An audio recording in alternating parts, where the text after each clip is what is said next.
Je vais recourir le monde entier. Acte 4, 25, page 320, 351e cantique.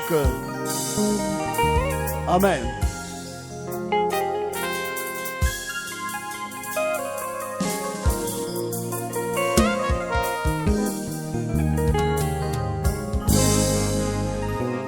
Je veux recourir le monde entier, édifier la parole de notre juge saint, Jésus-Christ habiteur moi. Monsieur, les gens qui sont foncés dans les sentiments, je veux recourir le monde entier, édifier la parole de notre Jésus saint, Jésus-Christ habiteur à moi. Prêcher les gens qui sont foncés dans les sentiments.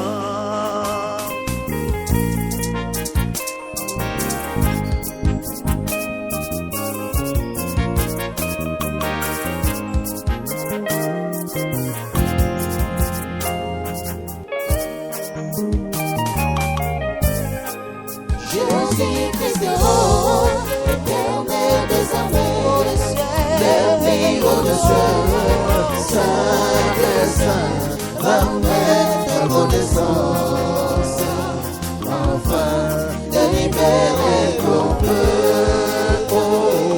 Jésus-Christ est haut, éternel des armées, le haut de cieux, saint des saints, connaissance, afin de libérer ton peuple.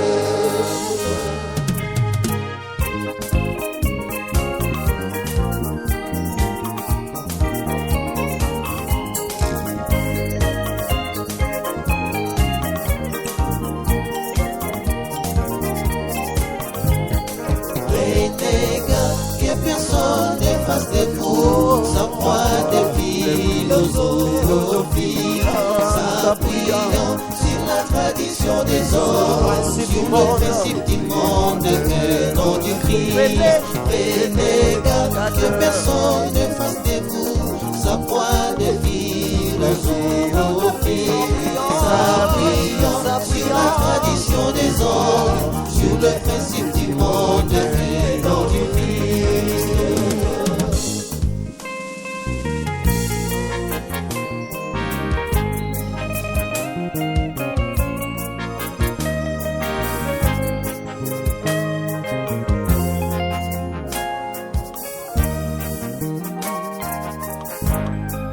Jésus-Christ est haut, éternel des armées, le plus haut des cieux, saint des saints, ramène ta connaissance, afin de libérer ton peuple. Jésus-Christ est haut, éternel des armées, le plus haut des cieux, saint des saints, ramène ta connaissance, afin de libérer ton peuple.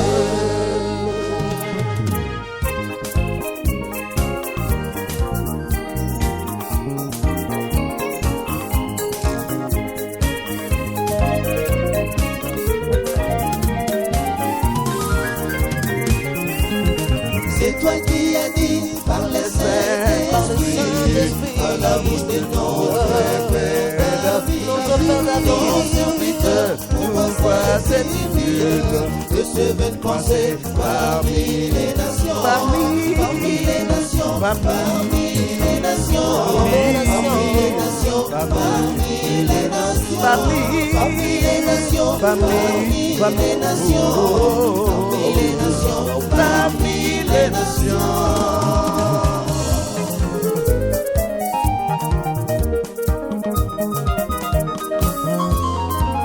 toi qui as dit par les Saint-Esprit, bouche notre Père David, ton serviteur, pourquoi cette Dieu, et je vais passer parmi les nations, parmi les nations. Israël est Dieu, amen, non? Amen. La grande famille de Christ, amen, non? Vraiment. Salutations et bénédictions abondantes au nom de notre Seigneur de gloire Jésus de Nazareth. Sentez-vous à l'aise, nous allons passer des moments très agréables avec notre Dieu ce matin. Rassurez-vous, vous avez choisi la bonne part, il ne vous sera jamais ôté. Amen. Avant de notre méditation de ce matin ou de notre culte, l'Éternel Dieu nous demande à ce que nous revenons à lui. C'est-à-dire notre communion avec lui était rompue parce qu'on avait des petits divergences entre nous. Ce qu'il nous demande, nous revenons à nous en demandant pardon d'abord entre nous. C'est pour cela, comme d'habitude, nous appelons à tout chacun de nous. Si vous êtes dans la salle, vous avez des petits soucis, allez-y dehors, réglez, parlez de l'amour de Dieu et revenez à l'intérieur. Mais ceux-là qui n'ont pas de problème avec quelqu'un qui est dans la salle, vous inclinez la tête en bas, nous demandons pardon à Dieu et en rentrant à la maison, n'oubliez pas d'aller chercher la personne avec qui vous avez des soucis et demander pardon. C'est pour cela, un temps nous est accordé pour la réconciliation et le pardon. Louez notre Dieu, vous tous ses serviteurs, vous que le craignez, petits et grands. Alléluia, car le Seigneur notre Dieu Tout-Puissant Et entrez dans son règne, réjouissons-nous et soyons dans la détresse.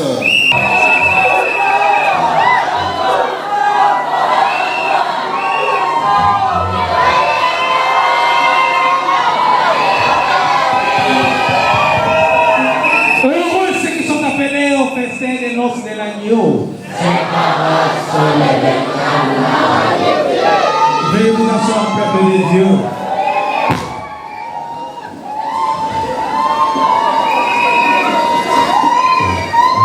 Merci pour votre joie.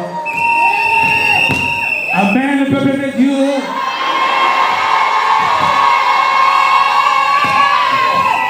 Merci beaucoup pour votre joie. Nous sommes bel et bien au siège en ces grands jours que l'Éternel notre Dieu a choisi. Nous sommes le plus heureux des hommes sur la terre. Amen. Et ce matin, l'Éternel notre Dieu, par son amour, nous envoie dans le livre de Jérémie. Prophète Jérémie, dans son chapitre 28, nous allons lire ce matin le verset 9. Nous allons voir là où l'Éternel va enseigner, va exhorter ou va conseiller son peuple. Je disais tantôt qu'aujourd'hui, ce matin, nous sommes dans le livre des prophètes Jérémie, dans son chapitre 28 et le verset 9, nous allons nous attarder là-dessus. Amen. Jérémie chapitre 28, le verset 9. Si vous y êtes, nous allons ainsi lire les saintes écritures au nom de Jésus-Christ de Nazareth.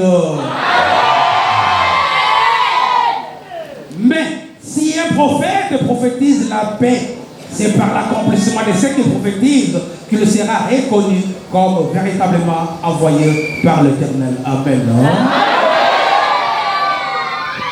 Jérémie, chapitre 28.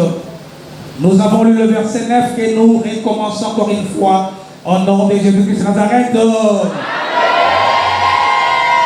Mais si un prophète prophétise la paix, c'est par l'accomplissement de ce qu'il prophétise qu'il sera reconnu comme véritablement envoyé par l'Éternel. Amen.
28. Jérémie chapitre 28, le verset 9 que nous avons lu. Nous allons comprendre quelque chose ce matin que l'Éternel nous a envoyé. Jérémie chapitre 28, le verset 9. Nous réalisons encore une fois au nom de Jésus-Christ de Nazareth. Mais si un prophète prophétise la paix, c'est par l'accomplissement de ce qu'il prophétise qu'il sera reconnu comme véritablement envoyé de l'Éternel. Amen. Il faut dire Amen. Certainement, nous sommes les hommes les plus heureux de la planète Terre. Nous vivons cette période où l'Éternel a déversé sur nous sa grâce. Et ce matin, nous allons encore découvrir parmi les grâces que l'Éternel a fait dans cette période de la vie quelque chose d'extraordinaire concernant ces versets que nous venons de lire. Les autres connaissent la profondeur de ces versets parce qu'ils sont peut-être prédicateurs. Mais dans l'ensemble, nous voulons comprendre quelle est la volonté de Dieu concernant la prophétie, les prophètes et beaucoup d'autres choses sur cette planète Terre. Amen. Jérémie, l'un des prophètes majeurs, je vais vous ramener rapidement dans les contextes, on n'aura pas assez de temps. S'il vous plaît, je compte sur vous parce que nous sommes au siège. Votre capacité de réception, je compte sur ça. Amen. Nous serons vite vraiment dans une prédication marathon, mais l'essentiel que vous compreniez quel est l'essentiel, la substance de notre prédication de ce matin. Amen. Oui, je vais vous épargner de beaucoup d'autres détails. Mais ici, je vais commencer à vous expliquer ce que Jérémie, Dieu l'a révélé. C'était une prophétie qui devait s'accomplir dans le temps que nous vivons maintenant. Amen. Non? Il dit, il y a des prophètes, les autres ont prophétisé la guerre, le malheur, le désert. Mais un bon prophète, il sera reconnu lorsqu'il va prophétiser la paix. Mais d'une manière générale, c'est un peu compliqué. Le terme prophétiser, on n'a jamais parlé de prophétiser la paix. Pourquoi? Si dans la Bible vous voyez les mots prophétiser, demandez-vous la question. Il y a des acceptions de ces mots. Prophétie comme prédiction, c'est-à-dire parler des choses qui vont arriver, ou prophétie comme déclaration. Niveau amen, hein? Et je veux faire un effort de vous faire comprendre de quoi s'agit-il dans ces beaux versets de ce matin. Si un prophète prophétise la paix, c'est difficile, je disais, de prophétiser la paix. Il y aura la paix? Non. Ça, c'est la prédiction? Non. Parce que nous connaissons la prophétie d'une manière générale, c'est la prédiction. Parler des choses à venir. Mais ici, on nous dit, s'il prophétise la paix. Donc, l'acception de ces mots, ce n'est pas de dire des choses à venir, mais de déclarer la paix. On s'est fait comprendre? Voilà la deuxième acception de ces mots. Et ici, le prophète Jérémie a dit, et à ce moment-là, il y aura un homme. Si vous voyez quelqu'un qui parle de la paix, qui exhorte la paix, qui prêche la paix, voilà. Prophétise dans ce sens, c'est déclarer, exhorter et parler de la paix. Amen. Et à ce moment-là, vous connaîtrez qu'il est vraiment, réellement choisi par l'Éternel. Et nous, ce matin, pourquoi il nous a choisi ces versets? On se pose des questions, n'est-ce pas? Et je vais vous amener, vous allez comprendre que notre Dieu est amour et nous sommes le meilleur sur cette terre. Amen. Ici, la prophétie de la paix, nous avons dit la déclaration de la paix de Salem. Le mot paix, c'est Salem. Cet homme, cet prophète va parler. D'abord, comprenons, selon la Bible, c'est qui un prophète? Nous avons cité les Jérémie, nous parlons des prophètes majeurs comme mineurs. Ils sont tous importants. Mais chaque période du temps, Dieu avait choisi un homme, son porte-parole, pour parler de lui dans cette période de temps. Celui-là, c'est un porte-parole de Dieu. Nous les appelons de prophètes. Amen. Un prophète dans chaque période est différent de l'autre. Pourquoi? Un bon prophète amène une nouvelle lumière dans sa génération. Il prophétise, il parle de l'avenir. Ils s'appellent prophètes, on les appelle des prophètes. Demandez-vous, qu'est-ce qui est de particulier qu'il a apporté dans cette génération? Il interprète ce que Jérémie a parlé. Il nous parle de ce que Ésaïe a dit. Mais lui, il est appelé prophète. Qu'est-ce qui nous a amené de particulier? Parce que Dieu envoie les prophètes dans ses buts. Lorsque sa parole commence à être diluée, sa parole n'est plus la même parole qu'il a prononcée au début. À ce moment-là, Dieu a besoin d'un homme qu'il choisira parmi le peuple, qu'il mettra son esprit en lui. Et à ce moment-là, lui là viendra pour ramener l'homme ou le peuple de Dieu sur la voie. Amen, non? Amen. Et ça ne suffit pas. Il aura quelque chose de particulier. Un message qui va faire différence de Jérémie, de Daniel et des autres Ésaïe. Ici, nous avons cette grâce. Nous connaissons la particularité de l'homme que Dieu nous a envoyé dans cette période de temps. Nous avons dit qu'il doit amener quelque chose de particulier, d'exceptionnel, de différent des autres. Mais ici, on nous dit, c'est lui-là. Quand vous remarquez, on nous donne les indices. S'il parle de la paix. La paix. Les mots amen. C'est quoi la paix? Nous ne parlons pas de l'absence de la guerre. Nous ne parlons pas quand nous mangeons bien, nous dormons, nous avons dit que nous avons la paix. Non. La paix ici, bibliquement, c'est le royaume de Dieu sur terre. Amen. Bota. Lorsque Christ nous a dit, quand vous priez, dites ceci, que ton règne vienne. Christ connaissait l'importance de faire venir le royaume de Dieu sur terre. Et à ce moment-là, Dieu a choisi un homme. Jérémie avait dit, vous les reconnaîtrez qu'il est véritablement envoyé par Dieu, parce que lui parlera, exhortera, enseignera de la paix. C'est-à-dire quoi? Le royaume de Dieu sur terre. L'absence de la guerre, c'est bon. Mais que tous les êtres vivants vivent dans l'harmonie et dans la paix. Il le prophétise en disant il y aura la paix. Non, par l'accomplissement. Il vit, il parle chaque jour qui passe de la paix, des royaumes de Dieu sur la terre. Les royaumes de Dieu sur la terre, c'est quoi? C'est l'ensemble où cette vie que nous menons, tous les quatre êtres vivants ensemble. Cette particularité, Jérémie avait dit, si vous voyez comme ça, rassurez-vous, il est véritablement envoyé par l'Éternel. Amen. Non?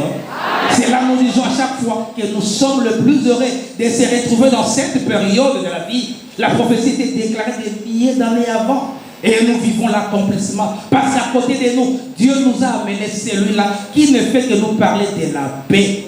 Raison pour laquelle l'Union européenne a dit, tu seras là parmi nous. Tu dois parler de quoi? Il y a des hommes plus reconnus sur cette terre. Mais ils vont parler de quoi à l'Union européenne? Non, il a dit, c'est toi qui seras parmi nous. Tu vas nous parler de la paix. Amen, Bota. Mais la paix, chaque fois que nous parlons de la paix dans le royaume des cieux, Dieu a dit, il faut que ça soit accompagné de la justice.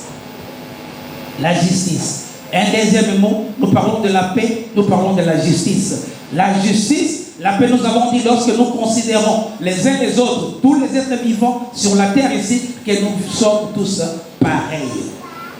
Et personne ne peut faire du mal à l'autre. Mais il faut que nous ayons la justice. Nous comprenons, la justice, c'est cet équilibre.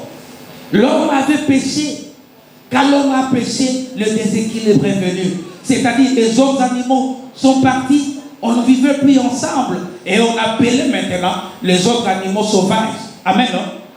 Et ils avaient les déséquilibres. Alors il faut qu'il y ait cet homme. Lui qui parlera de la paix devait mettre tout le monde, tous les êtres vivants ensemble. C'est là que nous avons dit, c'est le règne de Dieu sur terre. Ce n'est pas lui qui a amené. Non. Dieu lui a dit, il a choisi que toi tu seras là pour parler de moi aux autres êtres vivants. Amen, Bota. Et nous avons dit, c'est la paix, Salem. Salem est important. Pourquoi? Voici le pied de ceux qui annoncent la paix. Les mots amen, non? La paix, c'est une denrée très très précieuse que Dieu a voulu que nous vivons dans la paix en connaissant la justice. Et nous avons dit, c'est Salem. Salem, quand nous parlons de ces mots, on se rappelle d'un homme, un mystérieux qui a vécu avant nous, qu'on parle de Melchisedec. Amen, Bota. Vous serez étonnés aujourd'hui d'apprendre, Melchisedec est parti, il n'est pas parti. Christ est venu, il était Melchisedec, et parmi nous aujourd'hui, nous avons un autre Melchisedec. Je vais vous le prouver calmement, et vous allez comprendre c'est quoi. Les Écritures disent, pour la première fois, cet homme mystérieux a apparu dans la Bible, c'est dans Genèse 14. Les versets 18 jusqu'à 20, il a disparu. On a parlé de 3 versets seulement d'un homme qui s'appelait Melchisedec. Il est venu accueillir un homme, Abraham, qui venait de la guerre, et lui a apporté les vins et le pain. Le mot amen. Cet homme a fait son apparition à bénissant, un grand serviteur aussi. Abraham, il lui a apporté les pains et les vins. Le symbolique est très important, le pain et le vin.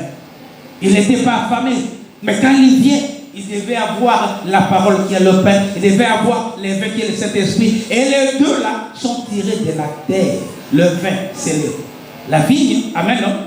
Et le pain, c'est le bleu. Tout ça vient de la terre. On n'a pas beaucoup de temps pour rester là-bas. Mais cet homme, on l'appelle Melchisedec, qui signifie roi de justice. Il était roi de Salem.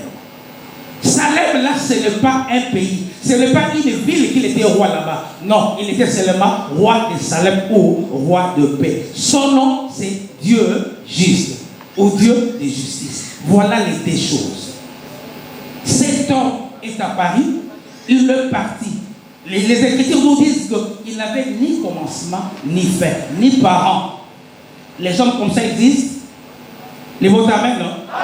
Cet homme, on nous a présenté 3 versets de l'Écriture, il a disparu, il est parti. On se pose des questions. C'est mystérieux homme, c'est qui?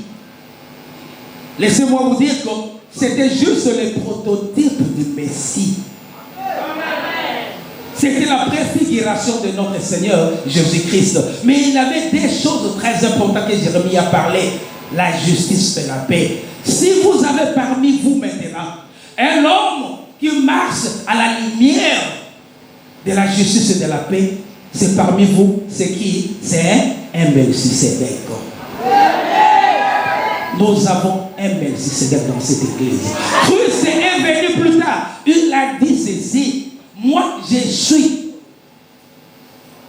de cette lignée de Melchisedec. Nous avons dit, c'est maintenant dans la Bible, un ordre. Un ordre, vous connaissez, les magistrats peuvent s'associer dans une agglomération qu'on appelle l'ordre de médecins. Les experts comptables, l'ordre des experts comptables. Les architectes, l'ordre des architectes. Amen. Hein? Ils font tous la même chose. Ils défendent un domaine donné. Christ a dit, je suis de l'ordre de Melchisedec. Pourquoi? Un ordre, ce n'est pas un seul individu. Un ordre, c'est toujours ensemble des individus. Donc, Melchisedec ne veut pas rester le seul. Et Christ, plus tard, ne devait pas rester comme ça. Il y aura un troisième qui est maintenant parmi nous. La justice et la paix. Et en fait, Melchisedec, deuxième partie, c'est quoi? Ce n'est pas un homme en tant que tel. C'est un principe divin. La pensée de Dieu matérialisée. Lorsque Dieu a remarqué l'homme a péché, l'homme a laissé ce qui était nécessaire. Il est allé dans la chair. L'homme est tombé. C'est ça le péché originel. L'homme, Dieu a fait un plan dans sa mémoire, dans sa tête, que je vais racheter l'humanité en prévoyant des choses. Je vais envoyer des hommes qui seront capables de ramener l'homme sur le droit chemin. Tout a commencé en Genèse. L'homme a péché. Plus tard, l'homme ne devait pas rester dans son prédécesseur. Dieu a prévu quelque chose. Donc la pensée de Dieu, c'est là où on nous dit, mais Melchisedec n'a ni commencement ni fin. Il a existé dans la pensée de Dieu. Tous ces hommes-là, Dieu les avait dans sa préscience, dans sa tête. Il y aura telle période. En 2019, par exemple, en Afrique, dans le monde, il y aura un certain prophète comme le Paul Dominique. Amen. De Dieu. Ils ont existé dans la pensée de Dieu. On se demande, est-ce que Dieu a la pensée? Dieu a un cerveau pour garder? Oui, on appelle ça en hébreu Berek Benei Adam, c'est-à-dire une manière de fixer l'homme. Nous attribuons à Dieu pour la compréhension des caractéristiques humaines. On donne à Dieu comme il a des bras. Quand on dit la main de Dieu, Dieu est un esprit, n'a pas de main. Mais quand nous parlons, Dieu a la main, vous comprenez exactement. Amen. Non? Voilà, c'est là où nous pensons. Lorsque l'homme a péché, il était loin des vérités. À ce moment-là, Dieu a fait un plan. Il faut que l'homme revienne aux anciens jours. Et il faut des hommes capables, de larges épaules, capables de dire ce qu'il faut à ce peuple. Ramener l'homme. Et ils seront là quelque part. Nous avons dit Jérusalem d'en haut est descendu. C'est cette ville-là. Il était roi de Salem, c'était le roi de paix. Quand nous parlons de Jérusalem, les autres pensent que nous parlons de cette ville, de ce pays quelque part au Moyen-Orient. Non. La paix, Salem, c'est la paix. Yérou, c'est cette ville. Ensemble, les immortels qui seront ensemble pour vivre la paix de Dieu, pour manifester le royaume des cieux sur la terre. Amen, Bota. Et à la tête, il y a un homme. Quand vous dirigez les gens, vous êtes considéré comme roi. Et ce sacrificateur, il doit être sacrificateur et puis roi. Mais pourquoi pas l'ordre des Lévitiques ou des Lévis? Pour être sacrificateur, il doit être issu de la lignée d'Aaron ou de Lévi. Mais Christ est venu, il a dit, il est aussi sacrificateur. Mais il ne fait pas partie. Lui, il est de la tribu de Judas. C'est là où on va nous poser des questions. Quand vous parlez de cet homme, quand vous parlez de votre prophète, est-ce qu'il est issu de la tribu de Lévi? Non. Il y a un autre ordre pour eux, l'ordre de Melchisedec. Dieu les a mis à part. Ils doivent vous parler de Dieu d'une autre façon. Réunir les humains et tous les êtres vivants. Quand nous parlons des humains, Dieu a dit qu'il y a 4 enveloppes pour lui. Mais le monde on dit 4 règnes. Ils ont associé en disant règne animal, l'homme règne végétal, l'homme règne minéral. Non. Ce qui ne bouge pas, ça ne constitue pas le règne de Dieu. La science nous a enseigné ça, mais selon les choses spirituelles, les choses qui ne bougent pas, la terre, les minéraux, n'ont pas besoin d'être un règne comme ça. C'est les 4 êtres vivants, l'homme, le volaille, le poisson et l'animal, que Dieu a dit, ça c'est les 4 règnes au mon enveloppe. Mais le problème ici, ils devaient être ensemble comme au début de toutes choses. Et là, nous disons, nous allons rentrer aux anciens jours. Là où tout a commencé, on était ensemble. Mais Dieu, dans son passé, nous avons dit, il avait dit, cette ville qu'on appelle Jérusalem, ou bien ville de la paix, doit descendre du ciel. Ça ne viendra pas d'un individu.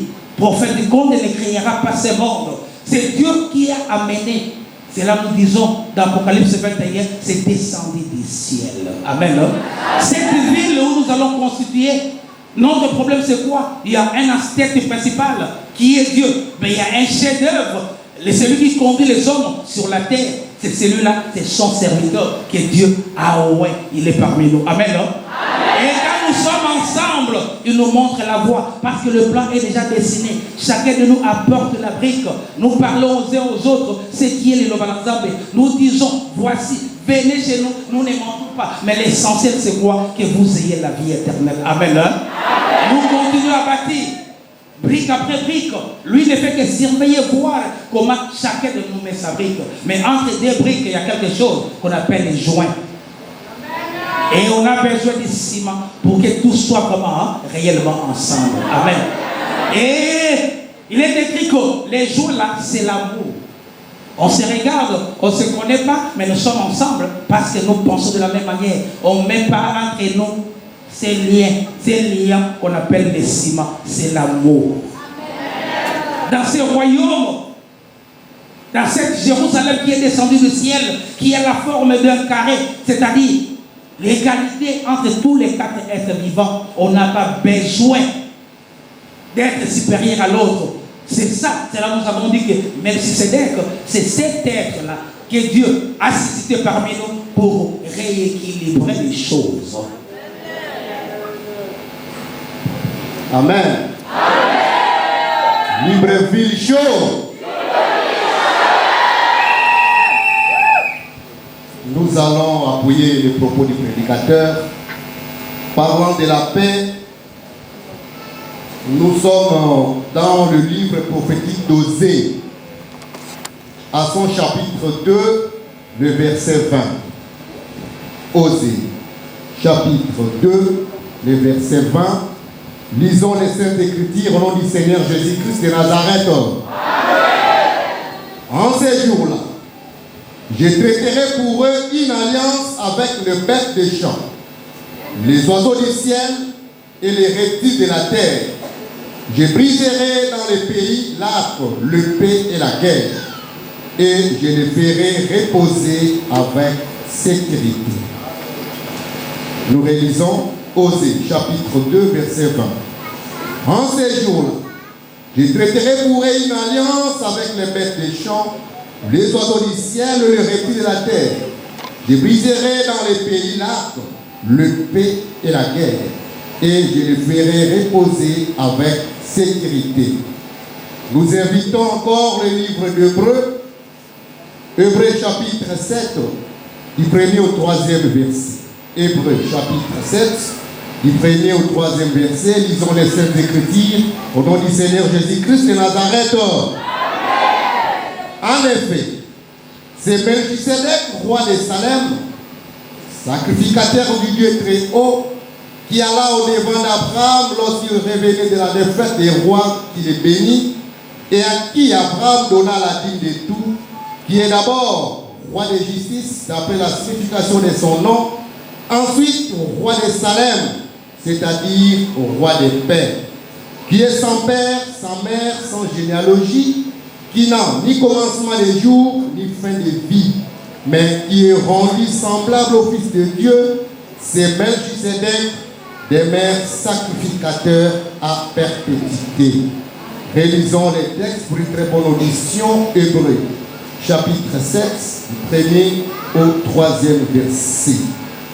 En effet, c'est Melchisedec, roi de Salem, sacrificateur du Dieu très haut, qui alla au devant d'Abraham lorsqu'il revenait de la défaite des rois, il est béni, et à qui Abraham donna la dîme de tout, qui est d'abord roi de justice, d'après la signification de son nom, ensuite roi de Salem, c'est-à-dire roi des paix, qui est sans père, sans mère, sans généalogie, qui n'a ni commencement de jour, ni fin de vie, mais qui est rendu semblable au Fils de Dieu, c'est Melchisedec, des mères sacrificateurs à perpétuité. Amen.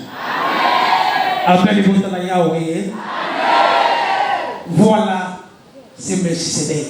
Dieu dit que je ferai l'alliance avec les animaux. Il l'a fait avec les êtres humains. Il a dit même les bêtes des champs aussi. Et nous avons compris Hébreux qui nous dit qu'il devait rester à perpétuité, d'une manière éternelle. Pourquoi? La pensée de Dieu, ce n'est pas un homme qui va les détruire. Même à l'absence de cet homme qui est parmi nous. La nuit, la maison est tracée parce qu'il descendait du ciel. C'était dans la pensée de Dieu. Nous mettons brique sur brique jusqu'à la fin des jours, jusqu'à ce que tout homme sur terre comprenne la volonté de Dieu comme la fond de la mer par les eaux qui le couvrent. Amen. C'est cette connaissance que nous avons besoin.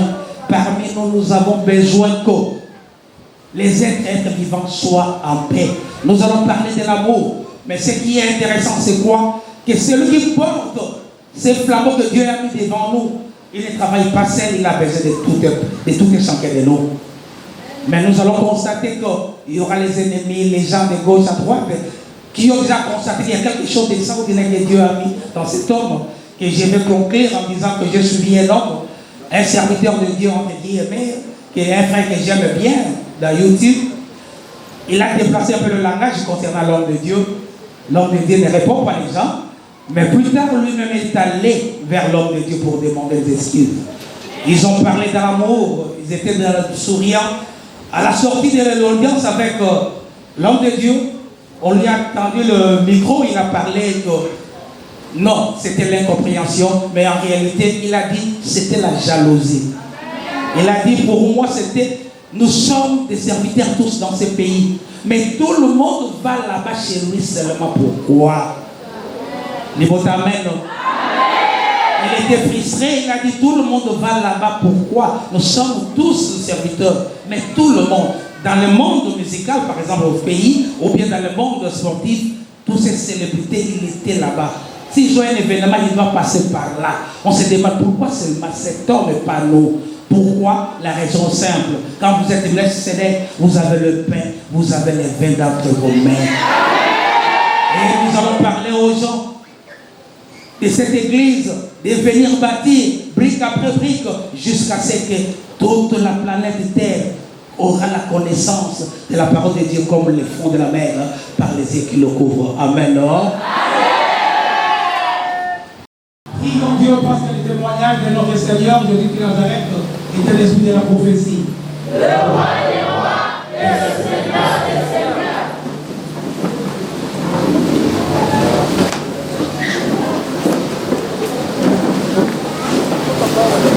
La famille de Christ, Amen, non? Rapidement, nous voici au moment des témoignages. Nous allons commencer les témoignages chez les papas. Papa, avec beaucoup de respect, nous allons prendre la parole. Nous allons publier la grâce de l'Éternel dans notre vie. Devant Israël ici présent, papa, prenez le micro et témoignez l'amour de Dieu dans votre vie. Amen. Je viens témoigner la grandeur de Dieu pour tout ce que le Seigneur a fait pour moi dans son église. Il y a 6 mois de cela, je suis tombé malade. J'ai eu un diabète très fort. Je me suis rendu à l'hôpital. On m'a dit que j'avais 37 de glycémie. C'est comme ça, le même mois que je tombe malade, je gagne une appendicite. Donc il faut l'opération immédiatement. Je suis venu voir les serviteurs. Ils m'ont motivé, ils m'ont donné la force de me rendre à l'hôpital. C'est comme ça que je suis allé à l'hôpital. Je me suis fait opérer et en une semaine, la plaie était guérie. Les serviteurs sont venus me rendre visite, ils m'ont soutenu financièrement, que ce soit avec les prières. C'est comme ça, après je suis sorti de l'hôpital, je suis allé à la maison. À la maison, les serviteurs sont revenus encore, ils m'ont soutenu toujours financièrement. Et dans les prières, je prenais le jus, c'est comme ça que je suis reparti faire les examens. Quand je vais faire les examens, on dit que j'ai 7 de glycémie, donc le taux était normal, la glycémie était stable. Donc quand je vais voir le médecin me dit, mais tu n'as plus besoin de prendre les médicaments, qu'est-ce que tu as pris? J'ai dit non, j'ai pris le jus. Il me dit, le jus c'est quoi? J'ai dit non, c'est le produit spirituel de chez nous, là où je prie. Il m'a dit non, les propres médicaments. Donc je vais dire aujourd'hui, ça fait 6 mois, j'ai plus pris de médicaments, je ne prends rien. J'ai même pris le sport. Donc j'ai dit merci à Dieu, merci à son prophète et à ses serviteurs et à vous tous qui m'avez soutenu. Amen.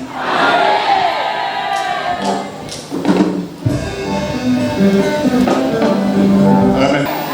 Bon, je dirais que il y a des choses que je ne connaissais pas dans la parole de Dieu. Le péché originel, l'éveil des prières, c'est des choses qu'on m'a apprises ici et ma vie a commencé à changer. Du point de vue santé, j'avais des problèmes de vue. Quand je regardais, j'avais des milliers de tout à tout autour de moi et je voyais mal. Mais lorsque j'ai pris le jus, ma vue s'est améliorée. Je vois mieux que par le passé. Et il y a d'autres choses qui vont se transformer, je crois, dans ma vie. Et donc, je bénis Dieu pour m'avoir permis d'être ici. Donc, je suis reconnaissant envers ce Dieu qui me permet de voir cet homme que j'ai vu dans la télévision, dans WhatsApp, mais aujourd'hui, on se regarde et je sais que je vais changer. Voilà.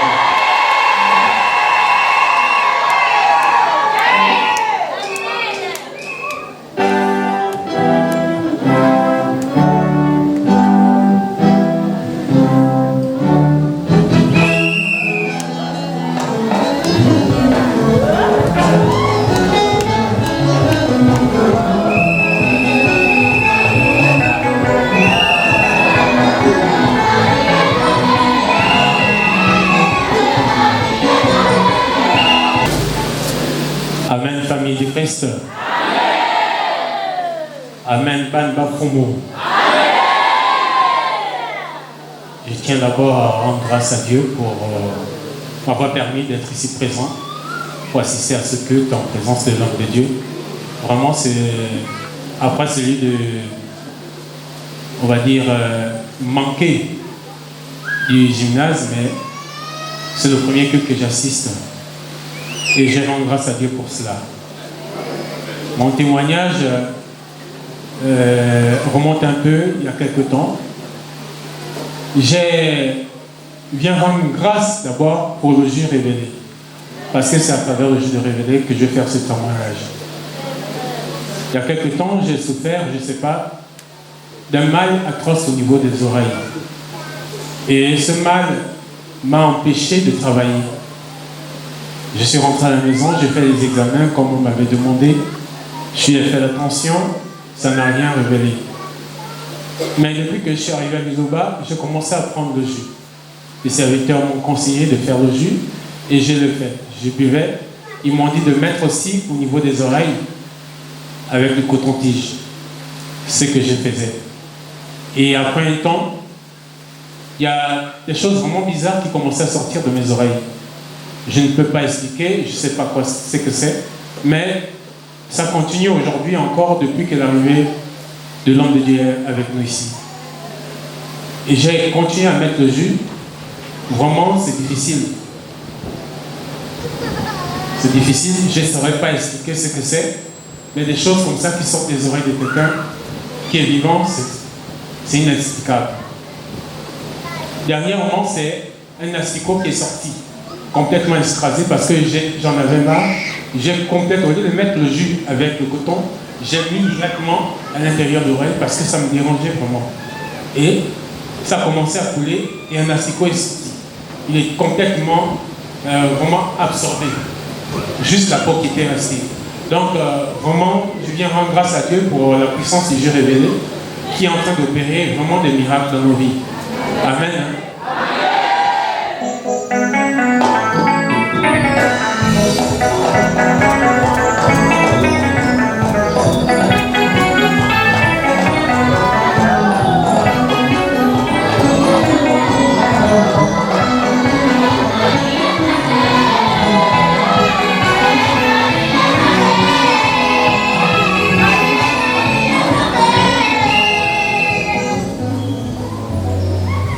De Dieu, amen.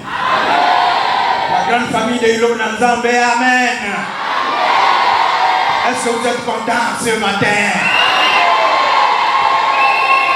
Ah, merci pour ça qui nous anime. C'est parce que sa grandeur, Dominique, l'homonyme, ton école Dominique est là. Amen. Merci. Merci pour l'audace de me tenir devant vous. Moi, je viens témoigner la grandeur du Dieu, de sa grandeur, Condé Paul Dominique, à qui j'ai cru. Parce que, amen, j'ai cru à son Dieu. Lui, il a cru à son Dieu. Moi aussi, j'ai cru à Condé Paul Dominique. Moi, j'étais fini, j'étais mort. J'avais des choses dans mon ventre que je n'expliquais pas.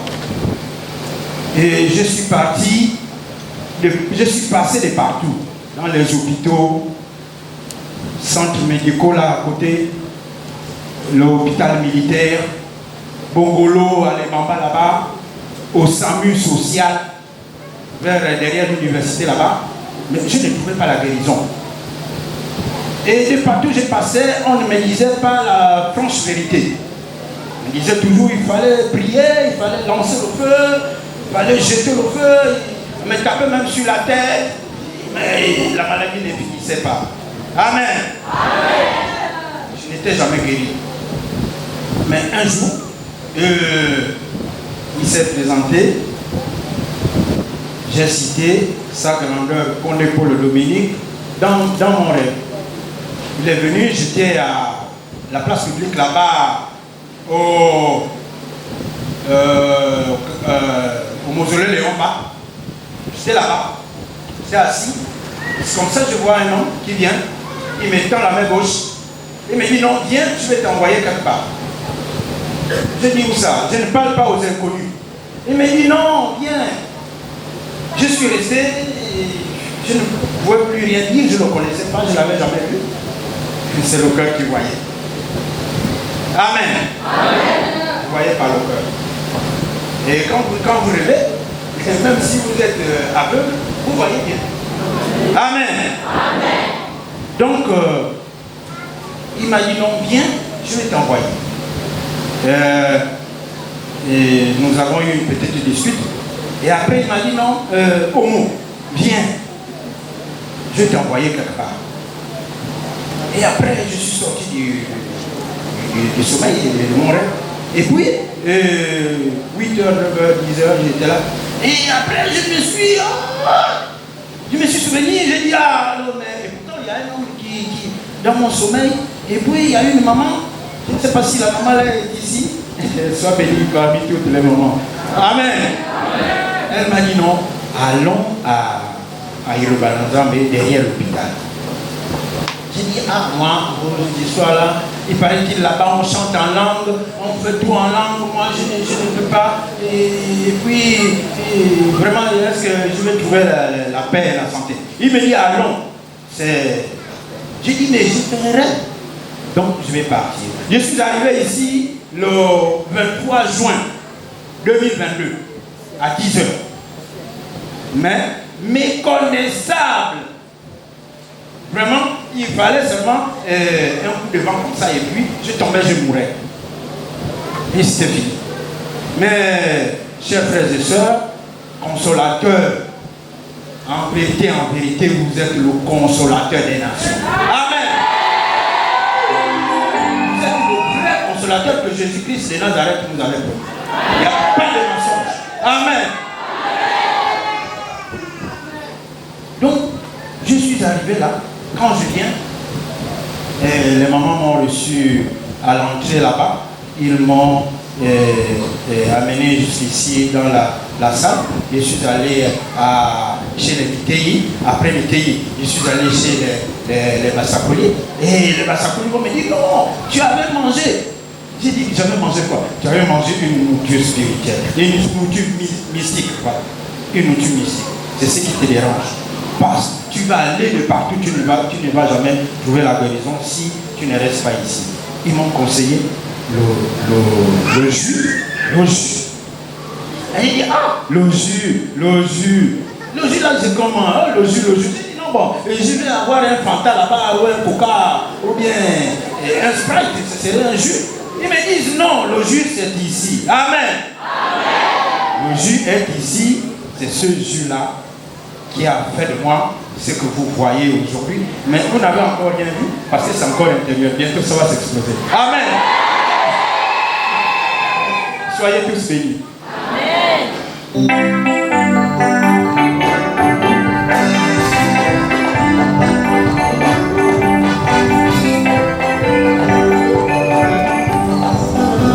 Amen, peuple de Dieu. Amen, la grande famille du Christ. Wow. Je suis bluffé aujourd'hui. Ça fait 3 ans de cela que je suis dans cette église. Et de 3 ans, j'ai 2 grands témoignages. Le premier témoignage me concerne personnellement. Lorsque j'arrivais ici, je suis arrivé ici par le canal de papa Oscar, qui m'a amené ici. J'étais, on va dire, perdu. Je ne savais même plus quoi faire. Lorsque je lui parlais, même il me disait, non, ça c'est pas un problème. Chez nous là-bas, tu verras ce qui va se passer, je n'ai rien à te dire. Je lui ai dit non. Depuis que j'ai perdu ma fille et avec tout ce que j'ai vécu, je ne veux même plus repartir dans cette histoire-là. Il m'a dit viens. Il m'a donné ce jour-là l'argent du taxi, il m'a donné l'argent pour appeler le responsable. Il appelle le responsable, il dit que tu viens de ma part, il m'a donné son numéro. J'appelle le responsable, il a commencé à me prophétiser au téléphone. Maintenant viens au culte. Je suis arrivé au culte, on a passé le culte, après je suis allé à l'entretien. À l'entretien, il m'a carrément, je suis passé au scanner. Il a dit tout ce que j'avais sur moi. Mieux, il va même me parler de ma maladie, parce que j'avais l'hépatite C. Il m'a dit l'hépatite C mystique. C'est comme ça, il a prié, il a dit on va prier, tu vas prendre le jus et ça va passer. Je me faisais suivre à l'hôpital militaire.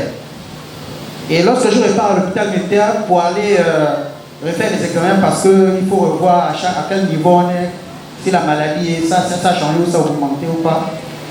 J'arrive là-bas, le médecin me dit, mais moi je ne comprends pas ton hépatite C là. Tu avais l'hépatite C pourtant, mais là maintenant, ce n'est plus le C, c'est revenu au B. Apparemment ton hépatite C là, Je ne comprends pas. Il faut alors encore suivre. Est-ce que tu suis le traitement? J'ai dit oui. En même temps, je ne suivais plus le traitement depuis 2020. J'avais arrêté de suivre le traitement. J'ai dit oui, je suis le traitement. Et maintenant, continue à suivre le traitement. En tant que je vivais seulement le jus, je ne faisais que prendre le jus. Et c'est comme ça, je suis encore reparti. Elle me dit que, mais toi, ton hépatite C, là, je ne comprends pas. C'est parti de C à B et de B à 0. Donc, je n'avais plus d'hépatite C. Alors, je rends grâce à Dieu d'abord pour ça.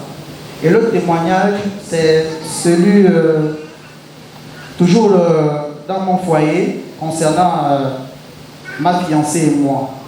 Parce que lorsque nous avons perdu notre fille, on s'était carrément séparés. Parce qu'il y a eu beaucoup de problèmes entre les deux familles. Voilà. Donc on s'était complètement séparés. Et puis, moi j'étais déjà ici à Liloba. On en parlait avec notre merveille. Il me disait, laisse, elle-même viendra ici seule. Et on était là et tout. Et puis, elle a commencé à revenir petit à petit. Mais depuis ce temps, elle n'attrapait plus de retard. On ne comprenait pas ce qui se passait.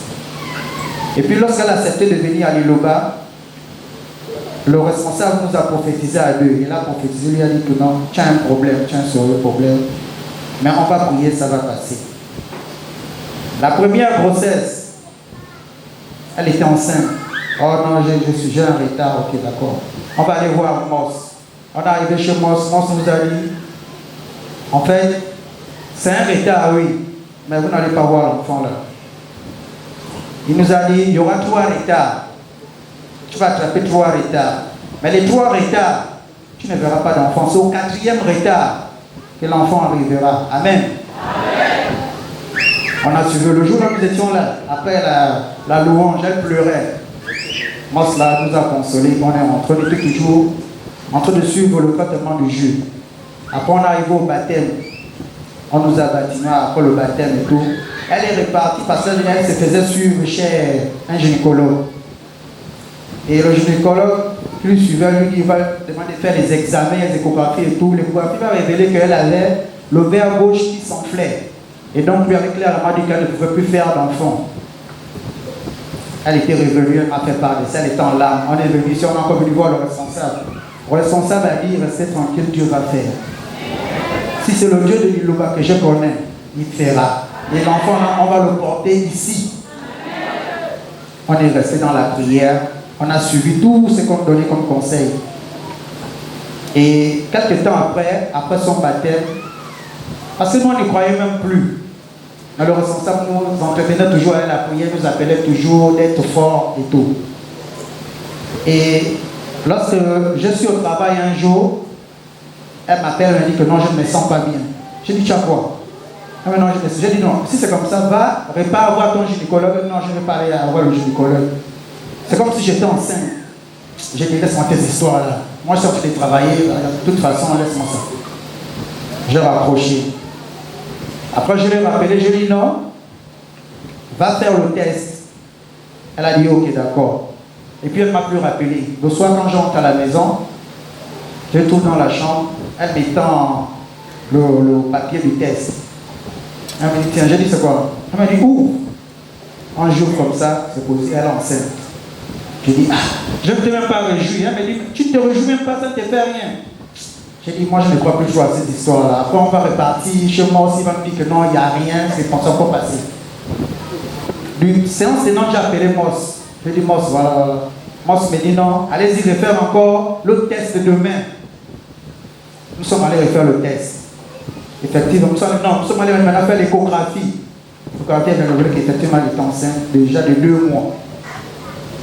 Nous sommes venus voir Moss le même jour après à faire l'échographie. Nous sommes arrivés ici, on a vu Moss. Moss a dit, restons dans la prière, l'enfant est là et on va porter cet enfant ici. Et durant la grossesse, c'est quand même une grossesse assez compliquée. On a vécu beaucoup de choses. Je ne sais pas le Moss que je n'ai pas appelé ici, là, ici. Au siège ici, j'ai appelé tous les Moss. Quand je n'arrive pas à voir le responsable, j'appelle l'autre Moss. Ça ne va pas la grossesse, ils ont dit, bon, il reste tranquille. Ça va se faire comme Dieu a demandé que ça se fasse. Et jusqu'à ce qu'avant qu'elle n'accouche même, Moss me disait déjà que oh, je vois, c'est comme si elle va accoucher par césarienne. Mais si elle accouche par césarienne, je vois beaucoup de complications. Mais on va prier, on va mettre ça en prière pour qu'elle accouche par voie basse. On arrive à l'hôpital, lorsqu'elle a commencé à avoir les contractions, le samedi, on va à l'hôpital. Contraction. Comme c'est là-bas où elle avait déjà accouché pour la première fois, je connais déjà les médecins de là-bas, je suis allé voir le médecin. Le médecin me dit non, ta femme était déjà passée par césarienne. Et donc, on ne peut pas provoquer les douleurs parce qu'elle a déjà une cicatrice. Donc, on va laisser que ça se passe. Samedi est passé, le dimanche, je repars là-bas. Je dis que, mais ça fait déjà 2 jours que nous sommes ici. Ça se passe, il me dit non, on va le programmer pour le bloc demain. Donc, il me disait le dimanche, dans la nuit.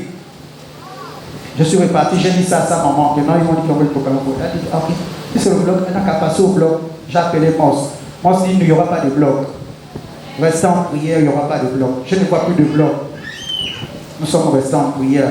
Le lundi, je suis allé là-bas. Je suis fâché même avec le médecin.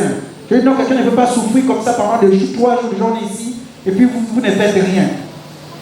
Et c'est comme ça, le lundi même, je ne suis même plus resté à l'hôpital, je suis rentré à la maison. À 20h, sa maman m'appelle, me dit qu'elle a accouché. J'ai dit, la première chose, je lui ai posé la question, elle a accouché comment? Oh non, par voie basse. J'ai dit gloire à Dieu. Et j'ai appelé Moss pour le lui annoncer. Alors je viens rendre grâce à Dieu aujourd'hui pour ça. Amen.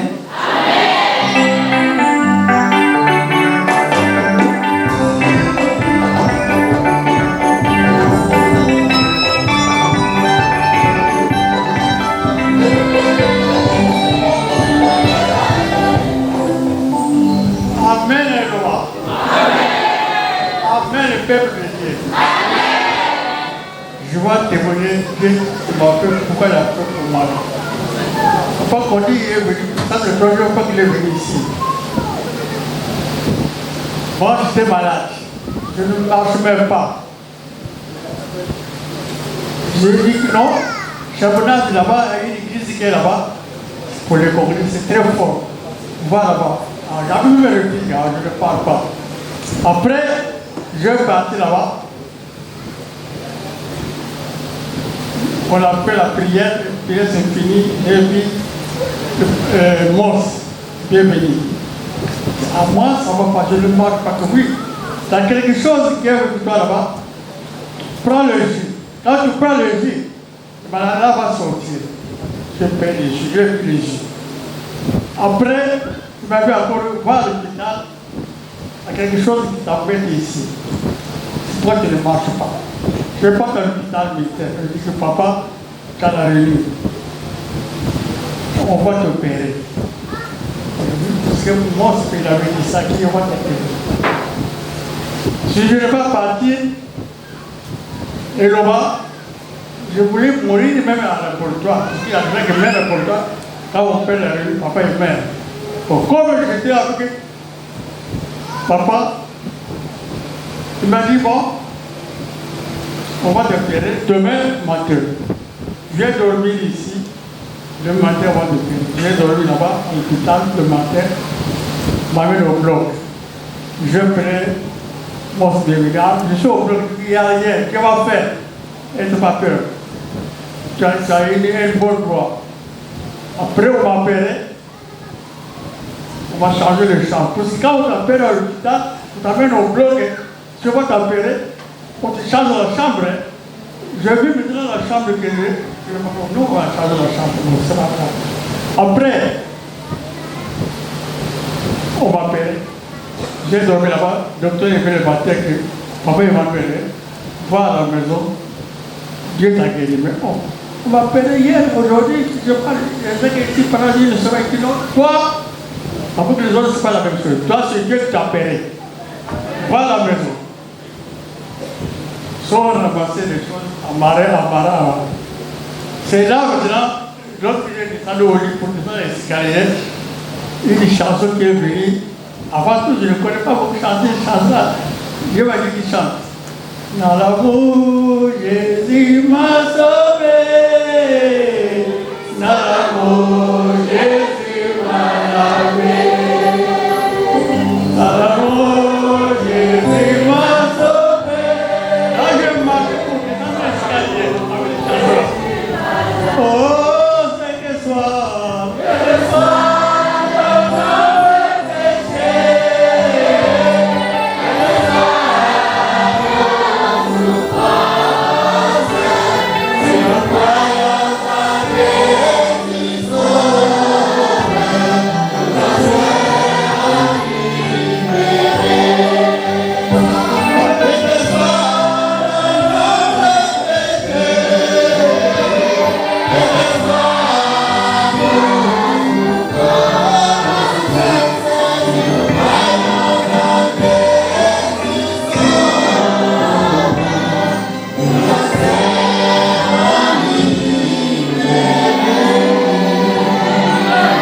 Après,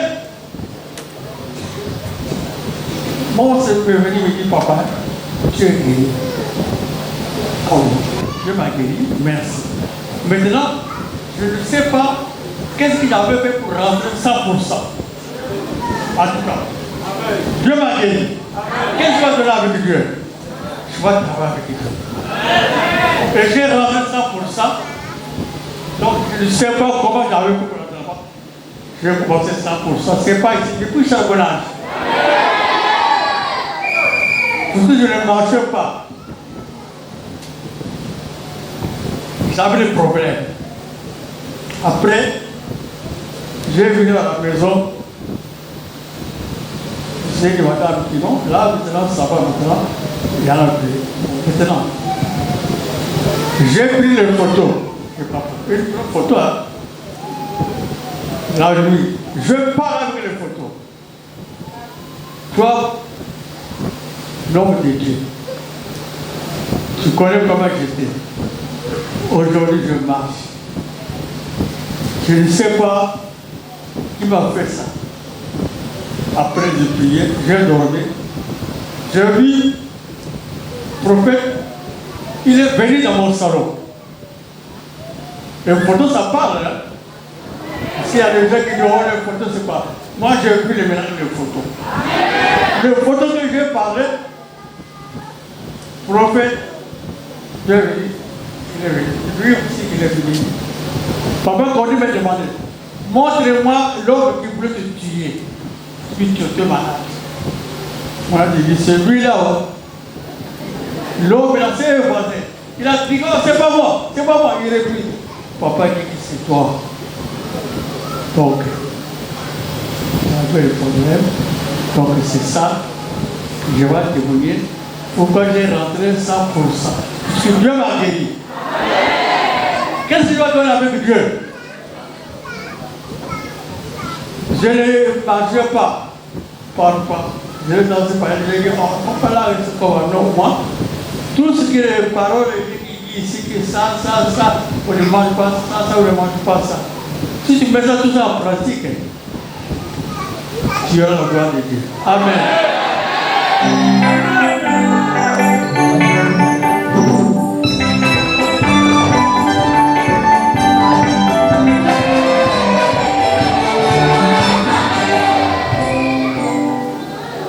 Amen, sa grandeur.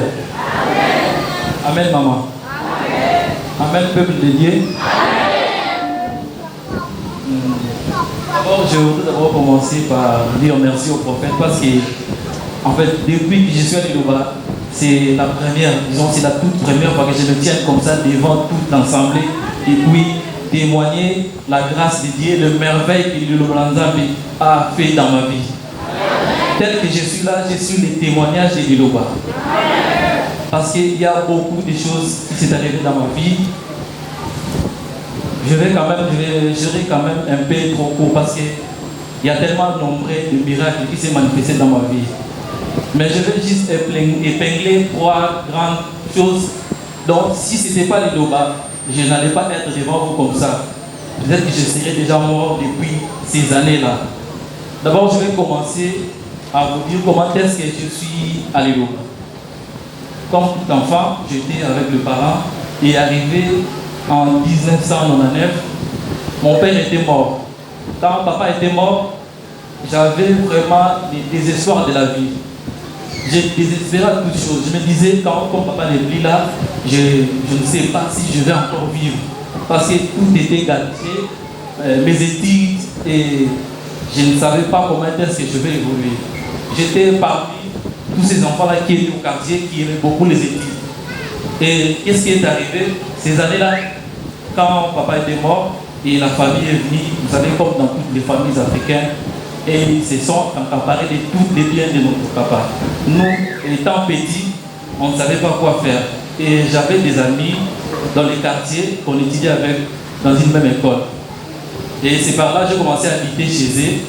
Et c'est par cette occasion-là, j'ai eu la chance de connaître Mons Yves, le fils du prophète. C'est celui qui est le représentant du prophète à l'église aux États-Unis, au Las Vegas. C'est par là que j'ai connu Mons Yves Et quand on était chaque fois avec lui, il me donnait des conseils tout le temps parce que j'avais déjà commencé à souffrir de l'estomac. Je maigrissais, donc je n'avais plus l'espoir de vivre. Et quand mon ski venait à la maison, il m'a dit, tu dois commencer à être avec moi, on va commencer à aller à l'église et puis tu verras que de temps en temps, tout va bien se passer. Et arrivé en 2001, j'avais vraiment souffert d'une maladie, je ne sais pas qu'est-ce que je peux appeler, la tuberculose, je dirais, la tuberculose. Et avec cette maladie, j'avais commencé à saigner. J'avais déjà, quand je toussais comme ça, il y avait des sangs qui sortaient dans mes narines comme ça. Et quand j'avais vu ça, c'était pour moi la première fois de voir ça. Je me suis dit, ah là déjà je vais mourir. Je suis vite couru chez les prophètes. Je suis allé chez les prophètes et les prophètes, je lui ai même montré les papiers que j'avais, la mouchoir que j'avais avec les sangs. Le prophète m'a dit, ça c'est rien, tu ne vas pas mourir, tu vas vivre. Je lui ai dit, papa, il y a des sangs dans mes narines déjà. Je pense que je vais mourir. Il a dit, tu ne vas pas mourir. Et papa m'avait dit tellement beaucoup de choses. Il m'avait prophétisé tout ce qui arrivera dans ma vie. Et d'ailleurs, je commence déjà à voir, ça se réalise déjà. Après, papa m'a dit, il faut aller prendre les J. Quand je suis allé chez maman, maman m'a dit, il faut attendre d'abord qu'on fasse les J et puis on va vous donner. Moi, je ne savais pas, c'était pour moi la première fois de prendre les J. Et elle m'avait donné une carafe, la carafe qui avait le J, c'était tout plein. Moi, je ne savais pas, je devais attendre pour qu'on mette ça dans la bouteille. Directement, j'ai pris toute la carafe, j'avais mis le J cocoti. J'ai tout terminé. Je ne savais pas qu'est-ce qui m'avait pris à prendre ça. Quand maman est revenue comme ça, elle me demande donc je vais mettre tout ça dans la bouteille. Je donne la carafe comme ça, il n'y avait plus rien. Elle s'était vraiment. Ça, comment dirais-je? Oui, elle s'est étonnée directement. Tu as pris tout tes J là. Il fallait que tu prennes juste un verre. Je dis, maman, je ne sais pas, je ne savais pas. Elle m'a donné l'argent, elle m'a dit, va acheter quelque chose, tu vas manger. Après ça, j'ai commencé à côtoyer la maison du prophète. Je venais chaque fois avec mon Steve. Et quand ça arrivait au moment de manger comme ça, je mangeais avec lui. Je n'avais pas compris. À chaque fois que je venais, chaque soir quand je venais là-bas, il y avait maman qui sortait avec le verre de jus de coco. Je me disais, Yves, pourquoi à chaque fois votre maman me donne le jus à chaque fois? Moi, ce qu'il m'a dit, c'est parce qu'ils ont vu que tu as beaucoup de choses dans ta vie, tu as beaucoup de maladies. Il faut que tu prennes le jus pour que tu puisses être guéri. Après, je ne savais pas, moi aussi, je ne savais pas. Et arrivé un moment comme ça, c'était en vers 2002. À chaque fois que quand j'étais à l'école, on me faisait sortir à 15h. J'étais parmi les brillants élèves de l'école. Mais ça a étonné comment le professeur, comment est-ce que je n'avais plus de possibilités de payer le frais. Et il y en a d'autres qui pensaient peut-être que je bouffais de l'argent, mais ils ne savaient pas qu'est-ce que je vivais dans ces moments-là. Après, quand je suis allé chez mon Steve, je prenais à chaque fois le J, Une fois comme ça, j'ai dit à mon Steve, tu sais, j'avais compris quelque chose que je ne comprenais pas avec les J. J'avais une maladie là que je n'avais dit à personne. Je souffrais de cette maladie-là. L'hernie. À chaque fois, ça me donnait le fait d'arriver à 15h. Si j'arrive seulement à 15h comme ça, je tombe directement là. Je faisais des fortes fièvres. Et puis, je me disais en cours de route, je faisais une petite prière. Je disais à mon Dieu, je n'ai pas de parents. Je n'ai ni père ni mère. Je suis seul. Je ne sais pas, avec cette maladie-là, qui va me donner l'argent pour que je parle, pour qu'on me fasse l'opération. Mais moi, je ne comprenais pas. Pendant que le prophète disait toujours à maman de me donner les J. Et après quelques années seulement, j'ai compris. Je me suis dit, mais il y avait certains moments comme ça, je sentais des douleurs dans mon corps comme ça, et la douleur là s'est disparue. C'est grâce au J de cocotier que cette maladie-là est partie comme ça. Je me disais, moi-même pas opéré. Mais le docteur avait insisté, dit que non, il fallait qu'on fasse l'opération. Mais à travers le J que maman m'a donné, et la maladie a été disparue. Encore une autre chose, c'était pas fini. J'avais vraiment des combats dans ma vie. J'ai laissé les études. J'avais fait une année blanche, j'avais laissé parce que j'avais pas de moyens pour continuer les études. Et juste au moment où je voudrais avoir décroché le diplôme, j'avais encore une autre maladie qui m'avait attaqué, la rougeole. J'avais fait, avec cette maladie-là, donc tel que vous me voyez comme ça, je n'allais pas être ce que je suis maintenant. J'avais vraiment maigri, j'étais méconnaissable. Il y avait même des amis qui venaient me voir, En parlant comme ça, il se disait entre eux, on pense que demain il sera en vie, il va mourir. J'avais vraiment maigri. Si j'avais même les photos, j'allais vous montrer. J'ai fait une semaine, je ne mangeais pas, parce qu'avec la rougeole là, il n'y a même pas moyen de prendre de l'eau comme ça, l'eau potable. Ça n'entre pas. Toute la gorge, tout est bloqué. Avant de prendre quelque chose, on doit d'abord te mettre de pince comme ça dans la gorge pour que ça puisse libérer l'espace pour mettre. Mais à chaque fois, quand je partais chez le prophète, maman me donnait les jus du coco. La seule chose qui passait dans ma gorge, c'était les jus du cocotier. Même de l'eau, pour prendre de l'eau comme ça ne passait pas. Je prenais les jus chaque jour. Et après, ça a terminé et j'avais trouvé la guérison. C'est ainsi que je suis vraiment venu. Je viens auprès de vous, prophète et maman Safara, de vous remercier pour tout ce que vous avez fait dans ma vie. Vraiment, je suis vraiment reconnaissant envers vous. Je ne manquerai jamais à vous remercier à chaque fois dans ma vie pour tout ce que vous avez fait de ma vie. J'étais vraiment désespéré. Excusez-moi, c'est ma toute première fois de se tenir comme ça, debout, de témoigner. Je suis un peu émotionné, mais l'essentiel c'est ça. Donc c'est que je suis. C'est par rapport à la grâce de l'Iloba que je suis là. Je suis le témoignage vivant de cette église. Si je suis en vie, c'est grâce à l'Iloba Lanzambe. C'est grâce au prophète Kone, Paul Dominique et Maman Safara.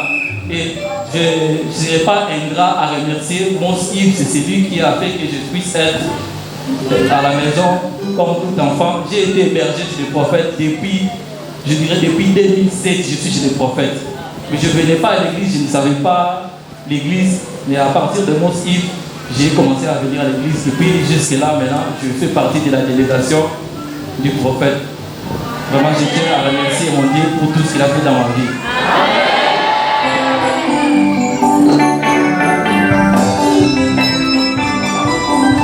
Amen. Amen. Vraiment, mon frère m'a touché. Moi, je suis votre frère Peggy Sassa. Je suis parmi les journalistes et parmi les attachés de presse de sa grandeur spirituelle, prophète Paul Dominique. Si je peux ajouter quelque chose, dans votre vie, frères et sœurs, il faut témoigner. Nous sommes tous au témoignage. Je vais vous dire aujourd'hui que celui qui est avec nous, c'est le véritable envoyé de Dieu. Moi, je l'appelle sa grandeur spirituelle, prophète Paul Dominique, descendant d'Abraham, d'Isaac et de Jacob, et le collaborateur direct de Jésus-Christ.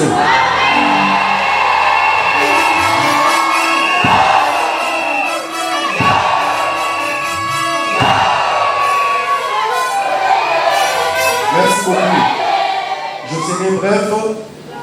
Tel que je suis là, je suis parmi les journalistes de l'RTC. J'ai commencé mon métier avec la chronique musicale.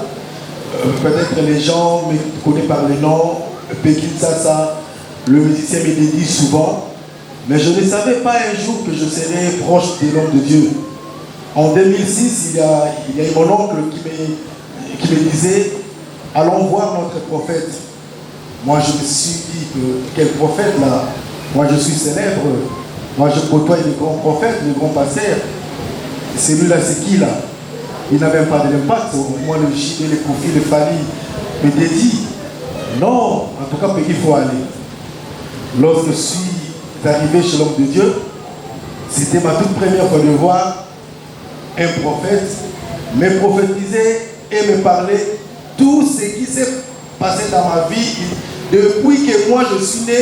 Même donc je me suis étonné. Mais qui es-tu de savoir ma vie? L'homme de Dieu m'a dit que Peggy, toi, tu ne seras plus chroniqueur de musique. Dans 5 ans, tu seras avec les grands politiciens de notre pays. Le prophète, est-ce qu'il lui comprend? Moi, je suis célèbre. Comment être avec les politiciens? Moi, ça se fait comme ça. Et un jour, toi, tu serviras Dieu. Prophète, je servirai Dieu comment? Je ne savais même pas. Et plus en venant à l'église, j'étais simple, fidèle, comme tout le monde. Je ne savais même pas qu'un jour je serais proche de l'homme de Dieu. Et premier témoignage, je suis sportif, je fais le karaté, je suis ceinture noire première dame. J'ai eu des problèmes dans ma jambe gauche, on m'avait opéré. Et le médecin m'avait mis de fer. De fer. Après 5 ans, je suis venu chez l'homme de Dieu. D'abord, lorsque maman me voyait, toi, un journaliste, tu n'as pas d'aspect, comme si tu es devenu vieux, il faut prendre des jus. Maman me donnait des jus comme si c'était un traitement. Je prenais les jus, je le mettais dans mon corps. Et si aujourd'hui je suis ce que je suis aussi, aujourd'hui très beau, c'est grâce au jus. C'est grâce au jus. Je ne dis pas comme ça. Maman me guérit toujours. Et tu es un journaliste, c'est sans charisme. Tu n'es pas beau? Ah, maman, tu m'imagines. Oh, que c'était pour me donner des traitements. Et maintenant, et après 5 ans, il y a chaque fois, l'année ou le mois qu'on t'avait opéré, il y a souvent de douleurs. L'homme de Dieu m'a dit, il faut aller voir le médecin. Et le médecin m'a dit de voir l'autre collègue pour qu'on me fasse une radio, pour voir un peu comment était le verre, parce qu'on devait enlever le verre en question. En arrivant à la radio, le fer n'était plus là. Vraiment, c'est le premier lycée.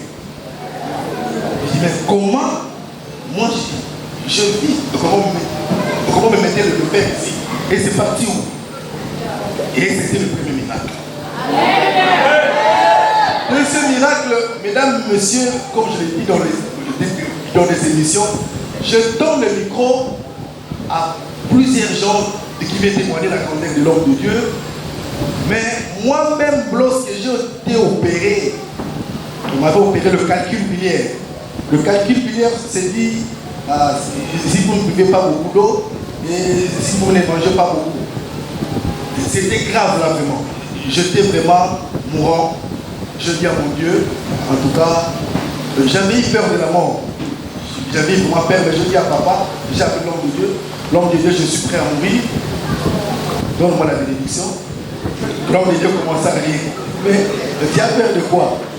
Mais il y a des calculs, il y a des cailloux qui sont là. Oh, papa, comment tu sais que c'est des cailloux? Oui, vas-y, entre. Entre, on va t'opérer. Papa, je vais mourir. Et la foi, on va t'opérer. Ça va bien se passer. En tout cas, j'attends parler de témoignages. J'ai vu les prophètes. J'ai vu les prophètes. Non, je ne vis pas la femme. Mais moi-même, en entrant à la salle d'homme, on m'a mis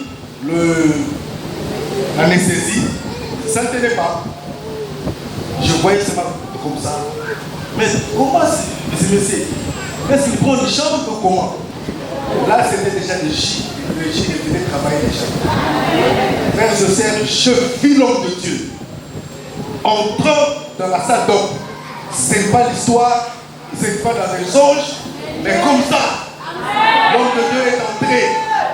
Maintenant, j'ai commencé à regarder. Oh, mais c'est un prophète. Oh, comment il est ici? Le prophète donnait l'ordre au médecin. Faites ceci, faites cela. Mais je dis, mais comment ça? Et après, 1h10, 1h30, on m'a fait sortir au salon. Je dis, mais comment ça? J'ai appelé papa, l'homme de Dieu. Comment vous êtes entré dans la salle? Papa commençait à crier. Tout ça, ça m'a affermi. Et je me suis dit, à quoi ça sert à être leader, à faire des orgueils inutiles? Ça ne sert à rien. Et désormais, je serai partout où l'homme de Dieu ira. Je me suis rabaissé et aujourd'hui, si je suis ce que je suis aujourd'hui, c'est grâce à ces couples merveilleux. Merci à sa manière spirituelle. Il a fait de moi ce que je suis aujourd'hui. Je ne savais même pas aujourd'hui que je suis. que je peux faire la politique. Et actuellement, grâce à l'homme de Dieu, je suis devenu attaché de presse du gouverneur de la ville de Kinshasa. Je ne savais pas, un simple chroniqueur de musique qui suivait le musicien, le Fanny, le Fer et tout consort. Même ces musiciens-là, lorsqu'ils viennent chez papa, ils me trouvent là. Oh, Peggy, tu es encore ici? Oui. Voici la source. Voici la source de mon succès. C'est lui-là, sa grand-mère spirituelle, l'envoyé du Christ, le vrai consolateur. C'est juste pour dire à tout le monde qu'ils sont un orgueil.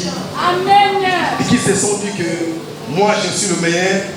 Il n'y a qu'un seul envoyé du Christ, qu'un seul prophète que Dieu nous a envoyé. Et c'est lui le Jésus-Christ. Sa grand-mère spirituelle, prophète de Dieu. Je vais remercier maman Marceline Sapala. C'est grâce au juste qu'elle me donnait gratuitement que je suis venu beau comme ça, maman. Merci, maman. Amen, peuple de Dieu.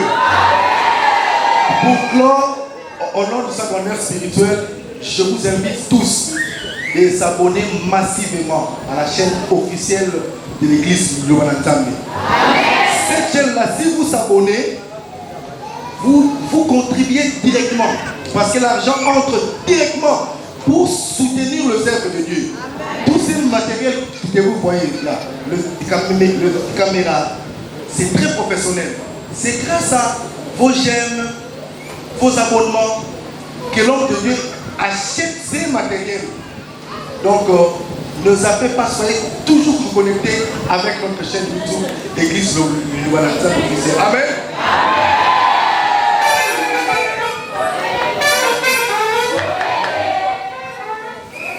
Amen, les botins. C'est merveilleux de partager dans cette merveilleuse église. Amen.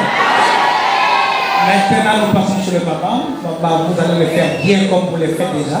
Vous allez prendre un micro et témoigner la grandeur de votre Dieu.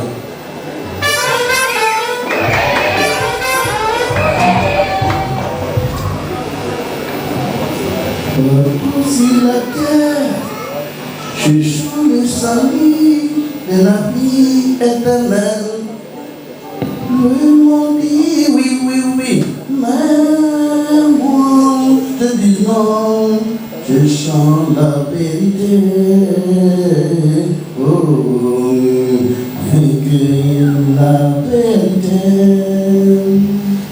Partout sur la terre, je chante les abus de la vie éternelle.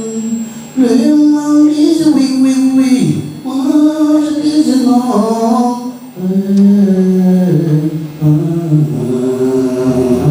La vérité, oh la vérité, la vérité, oh, rien que la vérité.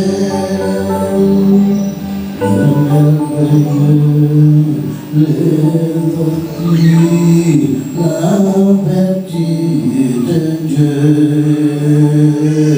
dans le monde et ça et là, je chante la vérité. Le merveille de Dieu, les mystères cachés qui étaient châtiés, cachés.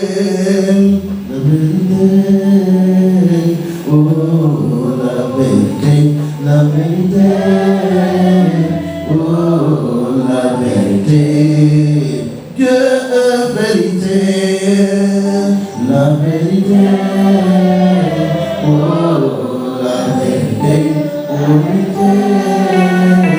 oh la vérité, Dieu est vérité. Les gens disent oui, oui, oui, mais moi je dis non. Je chante la vérité.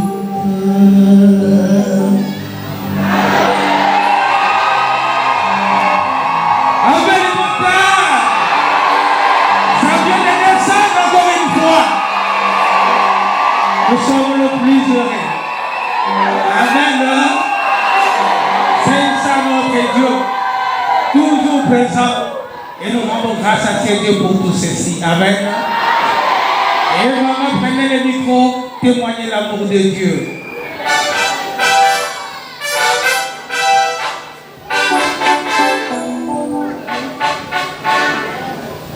Amen, sa grandeur. Amen, maman. Amen, la famille du Christ. Amen. Je viens témoigner la grandeur de Dieu, le Dieu de Nova, ce qu'il a fait dans ma vie. J'ai 2 grands témoignages dans cette église. Bon, comme on nous permet pas souvent les femmes, les serviteurs de témoigner, aujourd'hui je veux le faire devant papa. Je suis arrivée à Liloba avec beaucoup de problèmes spirituels, très gênants même du côté charnel, parce que j'ai parcouru beaucoup des églises. On a grandi dans l'église Bima où notre maman nous a emmenés. On croyait être dans la vérité, mais c'est quand j'ai connu Liloba où je me suis rendu compte que je passais mon temps.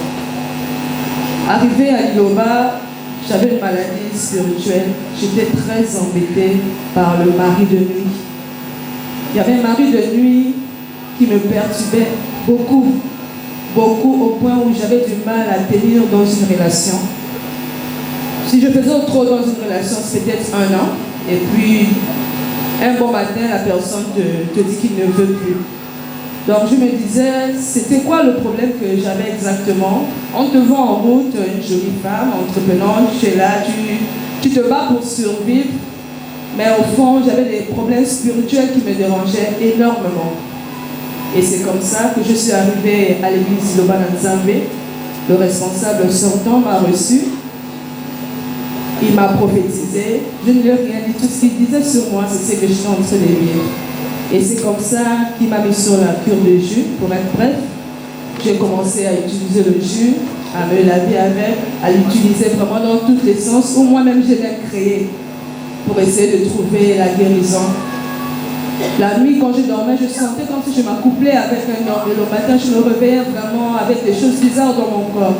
Mais dès que j'ai commencé à utiliser le jus, le premier témoignage, tout a séché. Chaque mois, je prenais des antibiotiques. Je ne sais pas quel nom d'antibiotiques que je ne pouvais pas. Mais dès que j'ai commencé à prendre le jus, le premier témoignage, ça a cessé vraiment. Je ne sentais plus la présence de mari de nuit. Et le deuxième témoignage, il fallait me rencontrer, faire une nouvelle relation. Je me suis mis dans une relation, malheureusement, qui n'avait pas marché. Ça a quand même tenu 5 ans après, ça n'a pas marché. Et c'est comme ça que j'ai rencontré Rose Merveille. Sincèrement, quand je l'ai rencontré, j'avais peur que ça ne tienne pas. Parce que je me disais, est-ce que il ne va pas encore partir? Mais je sais qu'à ce moment-là, j'étais déjà au bon endroit. Car tout ce que je ressentais comme problème avait déjà cessé. Et quand il est venu vers moi, il a vraiment fait les choses comme un homme doit le faire. Il a fait les choses. Il est venu faire les présentations, la dot et tout. Nous sommes mariés. Mais tellement que dans la famille, il était destiné que les enfants qui sont sortis du ventre de notre mère ne devaient pas se marier. L'autre combat était là. Une fois que nous nous sommes mariés, j'ai perdu les règles pendant 1 an. Je ne voyais pas les règles. J'ai bu le jus. Un jour, pendant la louange à Oyem, puisqu'on était déjà affecté à Oyem, il y avait des problèmes qui se sont passés. Et après, le responsable a demandé à ce que papa nous donne la prière. Pendant la prière, j'ai senti comme s'il y avait une boule qui sortait de moi. Et c'est ce jour-là que les règles sont venues. Quand les règles sont venues, ça a encore disparu pendant 5 mois. J'ai dit, merde, c'est quoi ce problème-là? Pendant ce temps-là, bande de fin, un beau papa, paix à son âme. Il demandait, merde, pourquoi depuis que tu t'es marié avec ta femme, elle ne fait pas encore d'enfant? Vous connaissez comment la belle famille est. Moi, je répondais toujours, papa, elle va accoucher. C'est comme ça, pendant 5 mois, les règles sont encore parties. Je pars faire une échographie. On me fait comprendre que j'ai un fibrome et un kyste. Bon. Elle me dit, si on ne t'opère pas, tu ne pourras pas attraper une grossesse. Ça m'a encore, je me suis encore sentie inquiète. J'appelle Moss, il me dit, bois le jus. Il me dit, sœur, bois le jus. Bois le jus, ça va aller. J'ai commencé à boire le jus. Je pars boire le jus. Je repars faire l'échographie. Donc, il s'est parti, il reste le fibrome. Là, la dame me dit, quoi, tu t'es fait opérer? Je dis non, je bois un produit spirituel. C'est comme ça que je me suis retrouvée avec le fibrome seulement. Moi, je me dis, ne pas plus faire l'échographie. Termine d'abord les bouteilles de jus et tu vas repartir pour faire l'échographie. Bien aimé, j'ai respecté. On a tendance à dire que pourquoi les femmes des serviteurs, elles sont têtues, n'aiment pas boire le jus. Je vous jure que nous buvons peut-être le jus plus que vous. Nous buvons le jus, nous consommons ça vraiment. C'est comme ça que j'ai bu le jus. Et quand je repars faire l'échographie, le fibrome s'est transformé en une grossesse de 4 mois. Et c'est comme ça la grossesse a évolué. La grossesse a évolué tellement que le combat était encore là. À mon 10e mois, 11e mois, parce que je fais une grossesse de 11 mois. À mon 11e mois, il fallait aller déclencher parce que j'étais tellement épuisée. Il y avait tellement de combats. Et arrivé à la salle d'accouchement, Moss appelle papa, qui explique à papa qu'il y a la soeur qui est en salle d'accouchement. Il est temps qu'elle accouche, mais rien ne marche. Papa lui a demandé où tu te trouves. Il dit que non, je suis à la maison. Papa dit va à l'hôpital et va lui donner le téléphone dans la salle d'accouchement. C'est comme ça, Moss vient avec le téléphone. J'étais en train de crier de douleur. Tout ce que papa disait, je répondais seulement Amen, Amen, Amen. J'étais avec mon symbolique Virginie de Tours, maman qui m'a beaucoup soutenue aussi. Et c'est comme ça, après la prière de papa, je vous jure que j'étais allée à l'hôpital aux environs de 8h. À 21h30, papa a donné la prière. Je vais dire, juste 10 minutes après, l'enfant est sorti. Une fois que l'enfant sort, il ne respire pas. Il sort mou, fatigué. Donc, je regardais l'enfant de loin en pleurant. Comment papa me donne la prière et je fais encore un enfant qui meurt. J'étais vraiment inquiète. Les infirmières ont commencé à bouger l'enfant, le secouer de tous les côtés. Et l'enfant a éternué. On a tous rié dans la salle. Oh, gloire à Dieu. Donc, Guiloba, c'est ma vie. Papa, si nous sommes là, mon mari et moi, papa, c'est grâce à vous. Maman, c'est grâce à vos conseils que je suis ce que je suis. J'étais une fille, on me regardait dehors sans valeur, mais c'est Guiloba qui m'a donné la valeur. C'est Guiloba qui m'a fait ce que je suis. Merci papa, merci maman. Nous vous serons infiniment reconnaissants. Merci.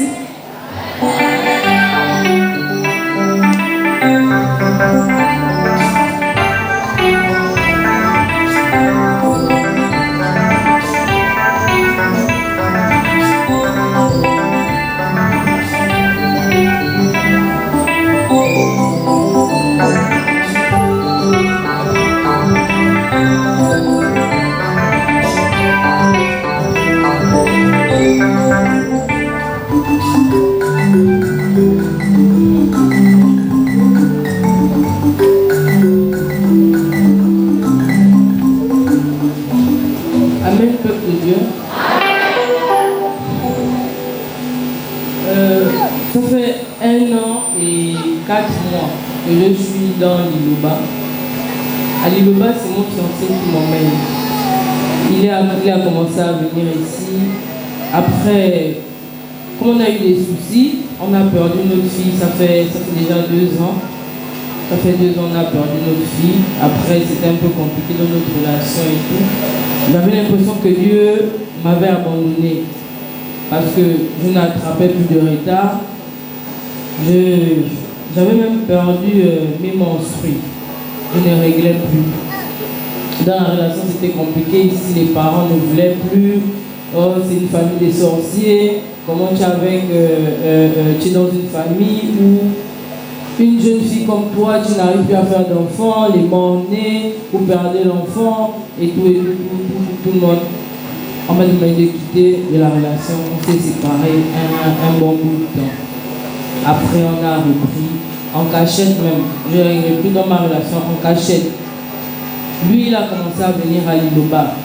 Tout le temps, c'était les cantiques. Quand on dort comme ça, il mettait les cantiques. Moi, personnellement, ça me dérangeait. Je disais que ça, c'est quel genre de musique que tu nous fais dormir avec qu'on ne connaît même pas. On ne connaît même pas les artistes. Donc, il met ses cantiques, je mets mes louanges. Il met ses cantiques, je mets mes louanges. Après ça, c'est ici. Jusqu'à un jour, j'ai eu une forte douleur à la trompe gauche. Il m'a dit, j'appelle le serviteur à l'église. J'ai dit, laisse-moi ça. Moi, je ne crois plus. aux prophètes et autres, machin, tout ça. Je ne crois plus. Or, j'appelle quand même. Il a appelé. En appelant, sans me connaître, Moss Merveille, il m'a relaté ma vie au téléphone, on ne s'était jamais vu. Il m'a relaté ma vie, il m'a donné avec précision la douleur que j'avais. Il m'a supplié, il m'a dit, s'il te plaît, tu peux venir demain à l'église. Je dis, bon, pourquoi on ne refuse pas l'appel? Le lendemain, c'était mercredi à la louange, j'arrive, je vois les gens en train de danser bizarrement, je sens que celui-là m'a combiné comme ça, Seigneur. J'étais assise là-bas. Il y a un maman Godet qui m'avait vraiment dit, viens chez les jeunes sœurs. Je suis arrivée, les autres dansaient, j'étais assise. On vient encore me dire, non, ici, quand on danse, on se lève tous. Je me lève, j'étais avec les bras comme ça, je tape les mains. J'ai dit, pardon, je suis fatiguée. J'ai mal répondu à une femme de la sécurité là. Mais après, j'ai dit, bon, je suis quand même dans la maison de Dieu. J'ai tapé les mains. Après ça, nous sommes passés à la prophétie. Mais c'est comme si Moss était, quand ma mère m'a mise au monde, il a commencé à me parler de ma vie depuis la petitesse, les maladies que j'ai souffert et tout. Après, je dis, Moss, tout ça c'est le passé. Moi, je veux savoir ma vie de maintenant. Pourquoi ça ne marche pas? Il m'a relaté. Après, il m'a dit, ici, on boit le jus et tout. Et je connaissais déjà le jus, vu que mon fiancé en consommait. Mais moi, je ne connais pas. Après avoir pris, je prenais le jus. Et après prendre le jus, j'ai commencé à avoir vraiment des choses qui sortaient de mes parties intimes. Ça c'est quoi et tout. Après là, j'ai attrapé un retard. Ça sort. J'ai dit que mais finalement, nous ne sommes pas dans la bonne église. Moi, je me dis, continue à prendre le jus, ça va aller. J'ai pris le jus. Je suis partie à l'hôpital entre-temps. À l'hôpital, on me dit, ta trompe est enflée, c'est pas évident que tu puisses encore faire un enfant. Tu ne pourras plus avoir d'enfant. J'ai commencé à me morfondre, mais après, je dis au fond du cœur, après, le médecin, c'est pas toi Dieu, tu es qui pour me dire que je ne pourrais plus avoir d'enfant. J'ai bu le jus, j'ai continué à prendre le jus, mais il m'a donné un traitement. Je me suis fait le traitement, mais en consommant le jus. Dans la posologie des médicaments, c'était par exemple 2 comprimés matin et soir. Je prenais le jus matin et soir. On m'a donné le gel intime. Je prenais ça, je prenais le jus, je mettais dans l'eau. Je faisais la même chose, je me purgeais aussi. En me purgeant jusqu'à un jour, je me suis purgé le matin. Mais j'ai dormi de ce matin jusqu'à 16 h. C'est l'enfant qui vient me réveiller, ma nièce, elle vient me réveiller, mais tu es malade. Je dis non, il est quelle heure? 16 h. J'avais ma série à regarder. Nous sommes au salon, je regardais Madame et Monsieur. En regardant Madame et Monsieur, je me vois dans la télé en train de faire un test de grossesse. Je sens qu'on lui sont des vampires ou quoi. Je me réveille, je dis que non, ce sont des conneries. Mais la pensée est restée sur le test de grossesse. J'ai pris l'argent, j'ai envoyé quand même ma nièce va en pharmacie, va me prendre le test de grossesse. Elle a amené, j'ai fait le test de grossesse, c'est positif. J'ai attendu mon fiancé le soir, je lui dis que je montre les résultats, je regarde, j'ai fait. Il me dit, vraiment il n'était même pas en joie et tout, j'étais fâché. On a appelé Moss. Moss dit, allez-y faire encore. Il m'a demandé de faire un autre test de grossesse. J'ai dit que le test de grossesse est petit. Le lendemain, j'ai fait un test sanguin et l'échographie. Ça a vu que j'étais enceinte de 2 mois. Mais j'ai passé une grossesse vraiment compliquée.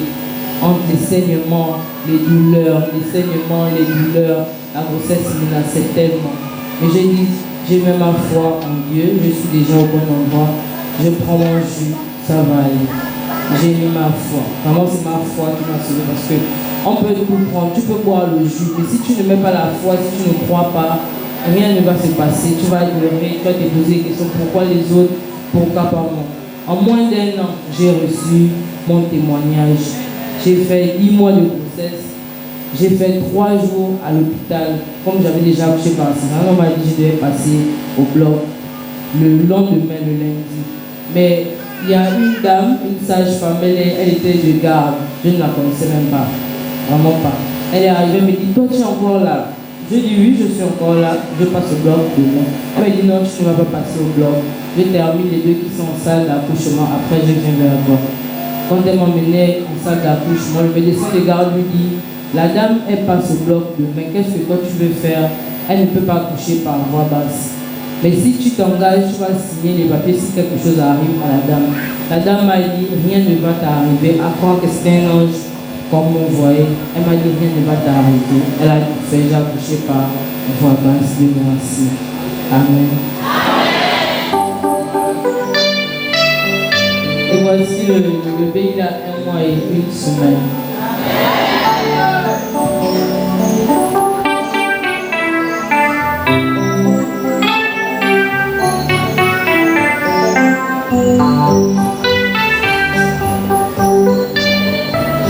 De Dieu. Amen. Je viens rendre grâce et dire merci au Dieu du prophète Paul et Paul Dominique. Je vais être bref. En fin 2015, j'étais tombée sérieusement malade. Et ceux qui m'ont connu, certains ont dit que j'étais atteinte du VIH. Ils ont raconté comme ils ont voulu raconter. Mais en fait, j'avais eu une grossesse tellement difficile. Et on m'a détecté, je crois, 5 cas de maladie. Et celle qui était plus grave, c'était insuffisance rénale. On a essayé de me traiter, je suis sortie de l'hôpital. Au sorti de là, maman me dira que même si on m'a soignée, même si j'ai été suivie par des médecins, mais je dois quand même voir un serviteur de Dieu. C'est là où on m'a dit, à Ningala, Karine, pour Sony, mon passe. On a fui l'Iloba, mais on n'a rien fait à l'Iloba. Et je préfère qu'on reparte comme ça. Je veux voir clair parce que là, si je traîne, je risque de perdre. C'est comme ça qu'on est allé. Là, le siège se trouvait encore au charbonnage. On est allé. Normalement, on partait pour Bel Air voir Moss Merveille. En arrivant là-bas, maman s'est rappelé que c'était un jour de culte matinal. Donc, on est revenu au charbonnage. Lorsque le responsable sortant m'a vu, il a crié sur maman. Il a dit, mais qu'est-ce qui s'est passé? Tu as laissé qu'on te mette le cercueil de ta fille sur la tête. Karine est en train de mourir. Il m'a reçu. Il m'a prophétisé, il m'a donné le jus et m'a dit comment faire. Bon bref, je suivais le jus et tout. Après quelques moments, tout est redevenu dans l'ordre. Mais lorsque j'ai accouché, j'avais une douleur qui me prenait souvent de l'ombril jusqu'à la colonne vertébrale. Et cette douleur faisait en sorte que lorsque je dors la nuit, j'ai du mal pour me retourner. Je dois gesticuler ou faire un petit bruit. Bon, j'avais peur d'aller à l'hôpital parce que je me disais, on va encore me dire que non, c'est l'insuffisance rénale. Déjà, le mot là me faisait peur. Je pensais aux dialyses et tout et tout. J'avais peur et je disais, bon, je vais garder ça pour moi-même. Un jour, j'en ai parlé à maman. Bon, je n'ai pas voulu m'accentuer sur ça. J'ai laissé tomber. Le jour que nous sommes allés à Baraka, après l'animation, je me suis assise tout d'un coup. Je commençais encore à ressentir cette même douleur. Je n'arrivais pas à un moment où je m'assois, mais comme on avait interdiction de nous déplacer, donc j'étais obligée de supporter avec la douleur. Je suis restée, je transpirais même à grosse gouttes. Au moment où le prophète s'est levé pour la bénédiction, j'avais ma main comme ça. J'avais ma main sur la hanche. Il priait, j'avais les yeux fermés. À un moment, je les ouvrais. En fait, j'avais tellement mal. Au sorti de là, bon, la douleur s'est calmée. Je n'ai même pas fait attention. Je suis revenue à la maison. Je n'ai pas fait attention. On s'est endormi. Le lendemain, je me réveille pour aller au travail. Je n'ai ressenti aucune douleur. Quand je rentre le soir, j'ai dit à ma fille, j'ai dit, bâton. Quand je me suis réveillée, est-ce que tu m'as vu faire un geste comme d'habitude quand je fais l'habitude? Elle me dit non, maman. J'ai dit, bon, ok, je vais voir un peu jusqu'à mercredi ce que ça va donner. J'ai continué.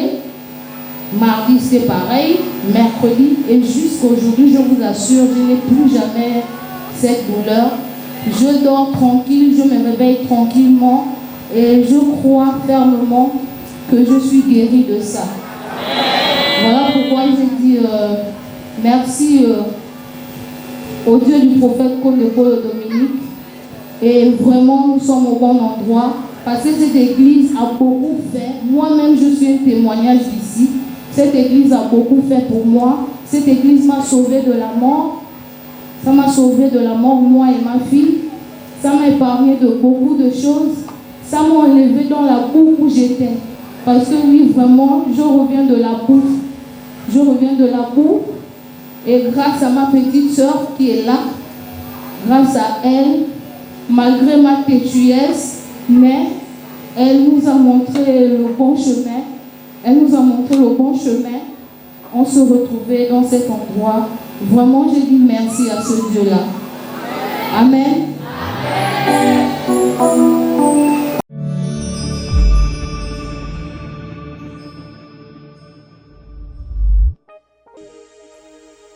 Je vais recourir le monde entier. Acte 4, 25. Page 320. 351e cantique. Amen.